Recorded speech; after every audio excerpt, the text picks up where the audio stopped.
Hi everybody, welcome to my channel. Today I am going to show how to prepare idli put. Take one ఒక పావుసేరు ఇడ్లీ రవ్వ తీసుకొని చక్కగా దోరగా వేపుకోవాలండి. వేపుకొని సైడ్లో నానబెట్టుకోవాలి. దాన్ని చక్కగా నానబెట్టుకున్నాక మనం ఈ నానేలోపు ఏం చేయాలంటే హాఫ్ చిప్ప కొబ్బరి తీసుకొని తగినంత బెల్లం, ఎక్కువ వాడితే ఎక్కువ, తక్కువ వాడితే తక్కువ. నేనైతే 50 గ్రాములు తీసుకున్నానండి. తీసుకొని కోరిన కొబ్బరిలో ఈ బెల్లం తరిగేసి చక్కగా కలిపేసేసాను. కలిపేసి ఇడ్లీ పాత్ర తీసుకొని స్టవ్ మీద పెట్టి కొద్దిగా నీళ్లు పోసి ఇడ్లీ వేసినట్టు వేసి పైన ఈ కొబ్బరి పెట్టాను అనమాట. చాలా బాగుందండి తింటే. అయితే పిల్లలు అయితే చక్కగా తినేస్తారు. పిల్లల కోసమే కదా మనం ఇదంతా చేసేది. అలాగే పెద్దోళ్ళు తిన్నా చాలా లాభం ఉంటాయి, చాలా పౌష్టికాలు ఉంటాయండి దీంట్లో.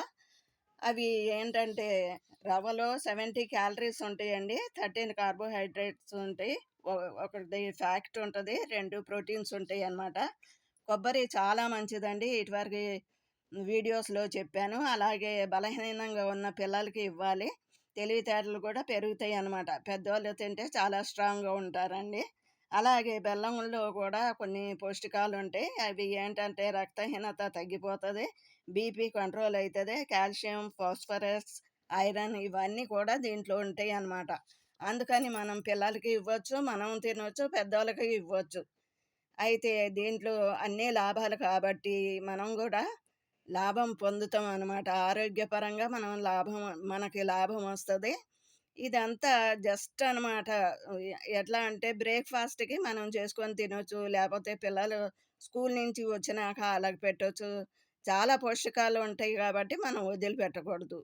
ఈ ఛానల్ మీరు లైక్ చేయండి, షేర్ చేయండి, సబ్స్క్రైబ్ చేయండి. బాగుంటే కామెంట్ చేయండి, బాగా లేకపోయినా కామెంట్ చేయండి. ఇదండి ఇవాళ వీడియో. Thank you.